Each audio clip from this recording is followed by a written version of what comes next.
এনসিপির জন্যই ভেঙে গেল জামায়াত চরমোনাই জোট। জাতীয় নাগরিক পার্টি এনসিপি জোটে যুক্ত হওয়ার পর ইসলামী আন্দোলন বাংলাদেশের পক্ষ থেকে আসন নিয়ে চাপ ক্রমেই বাড়তে থাকে। চরমোনাই পীরের নেতৃত্বাধীন দলটি দাবি করে তাদের অন্তত ১৪৩টি আসনে বিজয়ের সম্ভাবনা আছে এবং প্রভাবশালী অনেক আসন তাদের প্রাপ্য। কিন্তু বাস্তবে জামায়াত প্রথমে ৪০টি, পরে সর্বোচ্চ ৪৫টি আসন ছাড় দিতে রাজি হয়, সঙ্গে কয়েকটি উন্মুক্ত আসনের প্রস্তাবও দেয়। তবুও ইসলামী আন্দোলন অনড় থাকে ৮০ আসনের দাবিতে। এনসিপির জোটে যোগদানকে ইসলামী আন্দোলন স্বাভাবিকভাবে নেয়নি বলেই স্পষ্টভাবে উল্লেখ করা হয়েছে। এনসিপি ও জামায়াতের প্রভাবশালী নেতাদের আসন দাবি করাই দ্বন্দ্বকে আরও তীব্র করে তোলে। অন্যদিকে জামায়াতের পক্ষে ৮০ আসন ছেড়ে দেওয়া সম্ভব ছিল না, কারণ এতে সম্ভাবনাময় আসন হারানোর পাশাপাশি অন্য শরিকদের কাছ থেকেও অতিরিক্ত দাবির ঝুঁকি তৈরি হতো।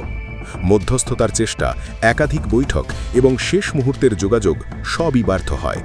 শেষ পর্যন্ত ইসলামী আন্দোলন জোট ছাড়ার সুস্পষ্ট বার্তা দেয় এবং আলাদাভাবে নির্বাচন করার সিদ্ধান্ত নেয়।